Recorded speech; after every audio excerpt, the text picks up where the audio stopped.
नमस्कार, आप देख रहे हैं अब तक टीवी न्यूज चैनल। मैं हूं आपके साथ खुशबू। आज हम बात कर रहे हैं एक बेहद गंभीर और चर्चित मामले की, जो सीधे देश की न्यायपालिका और शिक्षा व्यवस्था से जुड़ा मामला है।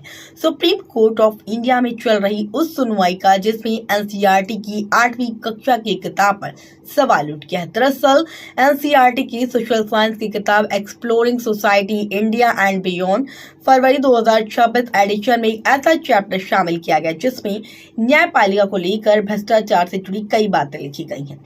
सुप्रीम कोर्ट ने इस पर स्वतः संज्ञान लिया। सुनवाई के दौरान भारत के मुख्य न्यायाधीश सीजेआई ने कड़ी नाराजगी भी जताई है। उन्होंने कहा है कि ये कैलकुलेट मूव यानी सोचा समझा कदम लगता है, जिससे भारतीय न्यायपालिका को भ्रष्ट बताया जा रहा है।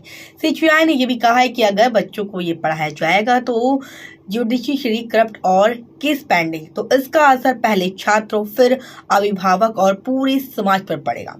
कोर्ट ने सवाल उठाया कि आखिर ये कंटेंट किताब में आया कैसे? क्या ये महज एक लापरवाही है या इसके पीछे कोई गहरी साजिश है? जस्टिस बागची ने भी डिजिटल युग के किताब की 1000 कॉपियां फैल सकती है, इसलिए इसकी गंभीर जांच हुई है। एनसीईआरटी की ओर से पेश हुए सॉलिसिटर बिना शर्त माफी मांगी। बताया कि ये 32 कॉपियां बाजार में गई थी, जिन्हें वापस ले लिया गया है और कंटेंट की दोबारा समीक्षा भी की।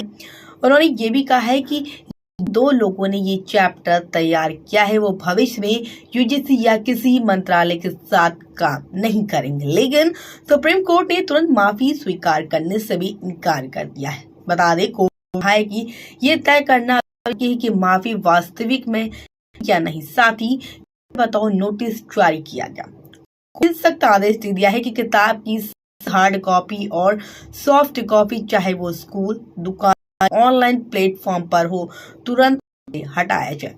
किताब के प्रोडक्शन और डिस्ट्रीब्यूशन पर पूरी तरह बैन लगा दिया गया। अगर कोई भी इसे फिजिकली या डिजिटल रूप से फैलाने की कोशिश करता है तो उसे कोर्ट की अवमानना पर माना जाएगा। सीजेआई ने साफ कहा है कि संविधान के तीनों अंग, विधायिका, न्यायपालिका और कार्यपालिका, लोकतंत्र के लिए बेहद जरूरी है और किसी भी संस्थान की विश्वसनीयता को इस तरह से कमजोर नहीं किया जा सकता है। अब अगली सुनवाई 11 मार्च को होनी है और कोर्ट ने स्पष्ट कर दिया है कि गहरी जांच होगी और जिम्मेदार लोगों को सजा भी मिल सकती है।